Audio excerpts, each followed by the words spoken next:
Inspector Manju या मालिकेच्या पुढील भागामध्ये आपल्याला खूपच छान असा ट्विस्ट पाहायला मिळणार आहे. सत्य आणि मंजू सध्या रोमॅन्टिक झालेले आपल्याला पाहायला मिळत आहे. ते त्यांच्या बेडरूममध्ये असतात. बाहेर पावसाचं वातावरण झालेलं असतं. तेव्हा ते बाहेर येऊन पावसाचा आस्वाद घेत असतात. दोघेही एकमेकांबरोबर छान अशा रोमॅन्टिक गप्पा मारत असतात. सत्याने मंजूला स्वतःच्या मिठीमध्ये घेतलेलं असतं आणि तो सांगत असतो, की आपण जे काय करतोय ते आता हळू-हळू सक्सेस व्हायला लागलेलं आहे. तुझ्या अंधपणावर आता सर्वांना विश्वास बसू लागलेला आहे आणि बाकी सगळ्या गोष्टी ते बोलत असतात. तेवढ्यातच त्यांना अमरीचा फोन आलेला असतो. इतक्या रात्री अमरीचा फोन का आला आहे, या गोष्टीची काळजी त्यांना वाटत असते आणि अगदी काळजी वाटण्यासारखंच घडलेलं असतं. कारण अमरी तिकडून रडत असते. अमरी का रडतेय हे दोघांनाही कळत नाही. ते विचारतात, की "काय झालं? का रडतेस तू?"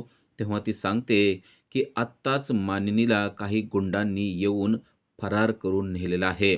तिला पळवून नेलेलं आहे," असं सांगितलेलं आहे. हे ऐकल्यावर सत्या आणि मंजू यांच्या पायाखालची जमीनच सरकली आहे. कारण मानिनीला जर का पळवून नेलेलं असेल, तर आता सत्याला निर्दोष सोडवण्याचा जो पुरावा होता, तोच निघून गेलेला आहे. या गोष्टीमुळं दोघेही चिंतातूर झालेले आहेत. हे काम कोणी केलेलं असू शकतं, हे मात्र दोघांनाही अगदी परफेक्टपणे माहिती आहे. हे काम फक्त आणि फक्त तात्याच करू शकतो, हे दोघांना देखील कळलंय. दोघेही आता चिंतातूर झालेले आहेत. आता मंजू म्हणते, "सत्या काय करायचं? मानिनीला सोडवणं तर खूप गरजेचं आहे." सत्या म्हणतो, "सोडवणं गरजेचं आहे, पण आता तात्याने त्यांना कुठे ठेवलंय ते आपल्याला लगेच कळणार नाही. तात्या त्यांना कुठेतरी लांब ठेवू शकतो आणि तात्याची खबरबात कळणं देखील आपल्याला आता अशक्यच झालेलं आहे." तेव्हा मंजू म्हणते, "मला याच गोष्टीची भीती होते आणि तीच गोष्ट घडलेली आहे." सत्या म्हणतो, "मी त्यांना सुरक्षित ठिकाणी नेणारच होतो. मी फक्त आजचा दिवस जाऊ द्या म्हणून थांबलो होतो, पण त्याच्यातच तात्यानं बरोबर त्याची खेळी खेळलेली आहे." मंजू म्हणते, "आता काय करायचं हा मोठा प्रश्न आहे.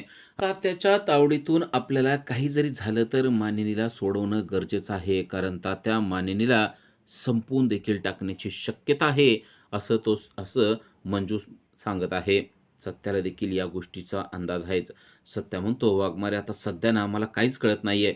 काय करावं आणि कोणती युक्ती करावी याबद्दल माझ्या डोक्यात सध्या काहीच कल्पना नाही.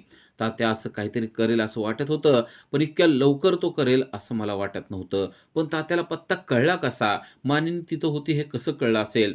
मग तेव्हा मंजू म्हणते, "आता या गोष्टींचा काही उपयोग राहिलेला नाही. सत्या, आत्ता आपल्यापुढं प्रश्न आहे तो म्हणजे तात्यापर्यंत पोहोचायचं कसं?" सत्या म्हणतो, "तेच मला कळत नाही." तेव्हा आता डायरेक्ट मंजूनच त्याला ही गोष्ट सांगितलेली आहे. ती म्हणते, "सत्या, मी काय म्हणते ते तुला पटतंय का बघ?" सत्या म्हणतो, "बोल तरी." तेव्हा ती म्हणते, "मला असं वाटतंय, की मी तात्यांच्या घरी राहायला जायला पाहिजे. असं पण ते मला मानसकन्या म्हणतात आणि त्याच गोष्टीचा आपण गैरफायदा घेऊन मी त्यांच्या घरी राहायला जाते आणि त्यांच्या घरातली एक ना एक माहिती काढते आणि मला दिसत नाही असं त्यांना वाटतंय. त्यामुळे फायदा आपल्याला होऊ शकतो." सत्या म्हणतो, "अगं पण ते तुला त्यांच्या घरी घेऊन जातील का? हे शक्य होणार नाही आणि तू तिथं सेफ असशील का? मला हा काय पर्याय योग्य वाटत नाही." तेव्हा ती म्हणते, "सत्या, तुला योग्य वाटत नाही, पण या घरात सुद्धा आत्ता काय चाललंय तुला माहिती नाहीये. सध्या मम्मी साहेबांना माझ्यावर शंका आलेली आहे आणि काल काय झालंय ते तिने सांगितलेलं आहे. मम्मी साहेबांनी मला किचनमध्ये काम करायला नेलं होतं आणि कसं तरी मी गॅस जास्त वेळ सोडून आता काडी पेटवणारच होते. तेव्हा मम्मी साहेब आणि सपना यांना कळलं, की आता घरात स्फोट होऊ शकतो. तेव्हा त्यांनी मला वाचवलेलं आहे. म्हणजे मम्मी साहेब आणि सपना यांना देखील माझ्या अंधपणावर आता शंका आलेली आहे. त्यामुळं मी इथं राहणं देखील सुरक्षित नाही आणि मानिनीला वाचवण्यासाठी मला तात्यासाहेबांच्या घरी राहायला जाणं याशिवाय दुसरा पर्यायच उरत नाही." सत्या म्हणतो, "अहो वाघमारे, तुम्ही काय बोलताय? तुम्हाला कळतंय का?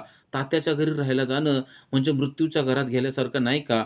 तेव्हा मंजिरी म्हणते, "हे बघ सत्या, हे सगळं मला कळतंय, पण मी एक पोलीस ऑफिसर आहे. माझ्यासाठी हे एक मिशनच आहे, तुला माहिती आहे. खरं तर आर्यनला आपल्याला पकडायला पाहिजे होतं. आर्यन दूरच गेला, पण आता आपल्याच हातातील एक मोहरा आपल्या हातातून पडलेला आहे. त्यामुळं मानिनीला माघारी आणण्यासाठी मला त्यांच्या घरी जाणं गरजेचंच आहे." असं ती सांगत आहे आणि सत्या मंजूचं ठरलंय त्याप्रमाणे मंजू आता तात्यासाहेबांच्या घरी राहायला जाणार आहे. दुसऱ्या दिवशी माया आणि सपना हे किचनमध्ये स्वयंपाक करत आहेत आणि सत्या त्यांना हॉलमधून हाक मारत आहे. "मम्मी साहेब, मम्मी साहेब, लवकर तुम्ही इकडे या." तेव्हा मम्मी साहेब म्हणतात, "सपने जा बरं, तू सत्या काय म्हणतंय बघ एकदाचा. काय त्याचं काम आहे बघ." असं म्हणून मम्मी साहेबांनी अगोदर सपनीला पाठवून दिलेलं आहे. सपनी म्हणते, "अहो पण मी कशाला? ते तुम्हाला हाक मारतायत ना, तुमच्याकडेच काहीतरी काम असेल." ते म्हणते, "तुला दिसतंय ना आता मी ते काय करते ते. जा, जा." मम्मी साहेबाला शंकाच आलेली असते, की सत्या काहीतरी रागात असणार आहे आणि आता त्या तोफेच्या तोंडेवर बरोबर सपना येऊन थांबलेली आहे आणि चिडलेला सत्या तिला आता फाड-फाड बोलायला सुरुवात त्याने केलेली आहे. "तुम्हाला काय वाटतं हो? वाघमारेंचे डोळे गेलेले नाहीत का? त्यांना दिसतंय असं वाटतं का तुम्हाला? म्हणून त्यांच्याकडून काम करून घ्यायची इच्छा आहे का तुमची?" असं डायरेक्ट त्याने बोलायला सुरुवात केली आहे. तेव्हा ती म्हणते, अहो नाही असं का म्हणताय सत्या भाऊजी तुम्ही? अहो आम्हाला माहिती आहे की त्यांना दिसत नाही ते." सत्या म्हणतो, "तसं असतं तर तुम्ही त्यांना काल किचनमध्ये नेलं नसतं आणि त्यांना काम करायला लावलं नसतं.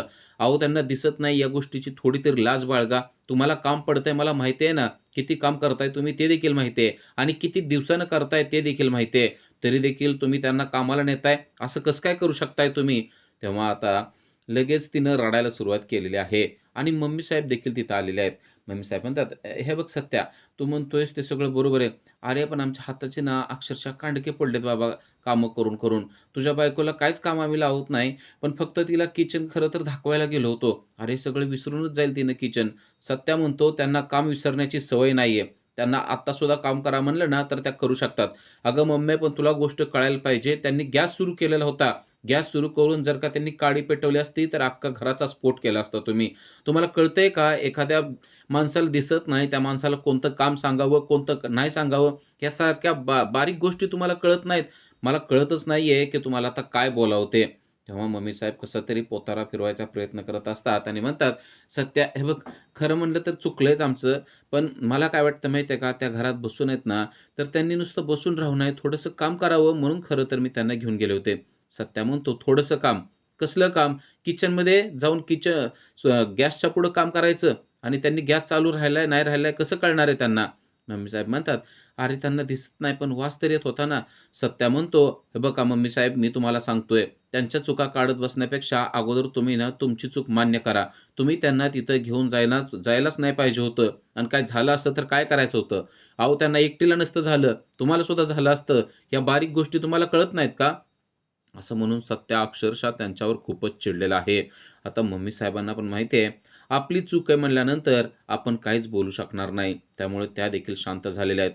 यांचं बोलणं चालू आहे आणि तेवढ्यात तात्यासाहेब येऊन टपकलेला आहे आणि "आमची मानसकन्या मंजिरी काय कुठे आहे?" असं म्हणून तो आतमध्ये येऊन बसलेला आहे. तात्या आलेला बघून सत्या चिडलेला आहे. खरं तर आता हा सगळा प्लॅन चालू आहे. सत्याला माहिती आहे, की तात्या येणार आणि तात्या आल्यानंतर काय करायचं ते. पण सत्या आता खरं तर तात्यावर खोटं-खोटं चिडलेला आहे आणि त्यांना म्हणतोय, "तुम्ही कशाला आला इथं? तुला सांगितलंय ना, इथं यायचं नाही अजिबात म्हणून. आत्ताच्या आत्ता निघ." पण मम्मी साहेब मात्र त्यांच्याशी गोड-गोड बोलतायत आणि म्हणतायत, तात्यासाहेब, अहो आत्ताच आहे ना, मी पोहे करायला घेतले होते. थांबा, मी तुमच्यासाठी पोहे घेऊन येते." तात्यासाहेब म्हणतात, "आम्ही इथं नाश्त्याला नाही आलो. आम्ही आम्ही आमच्या मुलीला भेटायला आलेलो आहे. कशी आहे मंजिरीची तब्येत? आता डोळ्याला बरं वाटतंय का मंजिरी? आपल्याला खूप चांगल्या दवाखान्यात दाखवायचं आहे. हे बघ, यांनी जरी तुझी काळजी केली नसली, तरी मी मोठ्या डॉक्टरांशी बोललेलो आहे. त्यामुळं आपल्याला आज दवाखान्यात जायचं आहे." असं म्हणून तात्या आलेला आहे. तेव्हा सत्या म्हणतो, "तुम्ही तिची काळजी करण्याची काही गरज नाही. तिची काळजी करायला आम्ही समर्थ आहे. आम्ही काय मेलेलो नाही. त्यामुळे तात्या, तू आत्ताच्या आत्ता आमच्या घरातून निघायचं आणि आमच्या घरामध्ये ढवळाढवळ करायची नाही." असं तो त्याला बोलून दाखवत आहे. तेव्हा तात्या म्हणतात, "इथं माझ्या मंजिरीवर अन्याय होतोय. मी ऐकलंय तुमचं बोलणं. मंजिरीला इथं तुम्ही स्वयंपाक करायला लावताय. मम्मी साहेब, हे काय बरोबर नाही करताय तुम्ही.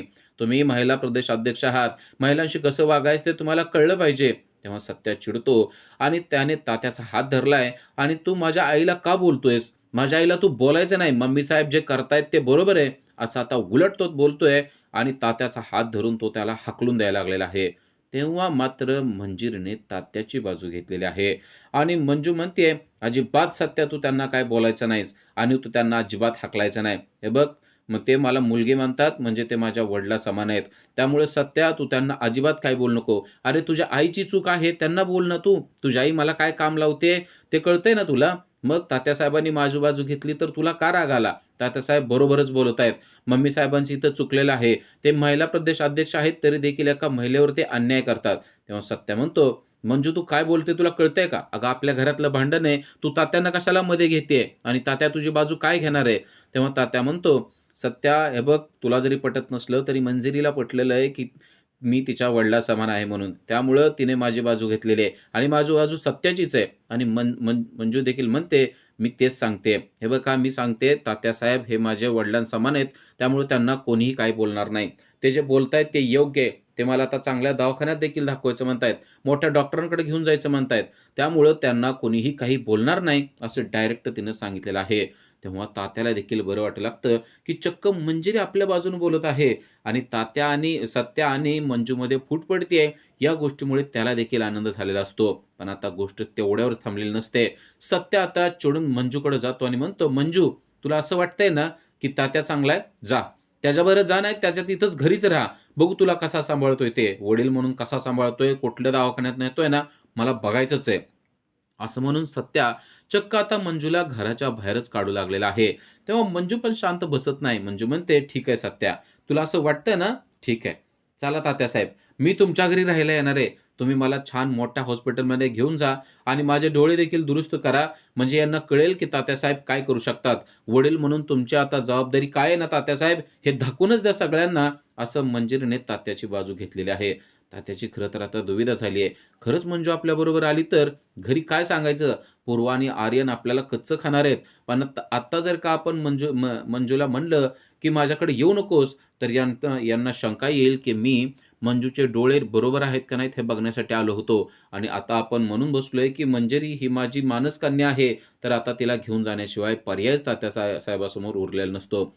सत्यानं तर आता मंजूची बॅगच भरून आणलेली आहे आणि तो मंजूला म्हणतोय, "आत्ताच्या आत्ता ही बॅग घ्यायची आणि घरातून निघायचं." असं म्हणून त्याने आता चक्क मंजूचाच हात हातात धरलाय आणि मंजूचा हात हातात धरून त्याने मंजूला घराच्या बाहेर काढलंय. या गोष्टीवर माया आणि सपना मात्र चांगल्याच खुश झाल्यात. सत्या आपल्याला कळत होता, पण ती गोष्ट बरोबर मंजूवरच येऊन पडली आहे. या गोष्टीचा त्यांना कितीतरी आनंद झालाय आणि आता तात्याचा नाईलाज झालाय. तात्याला आता मंजूला घरी नेण्याशिवाय दुसरा पर्यायच उरलेला नाही. आता तात्याने मंजूला गाडीमध्ये बसवलेलं आहे.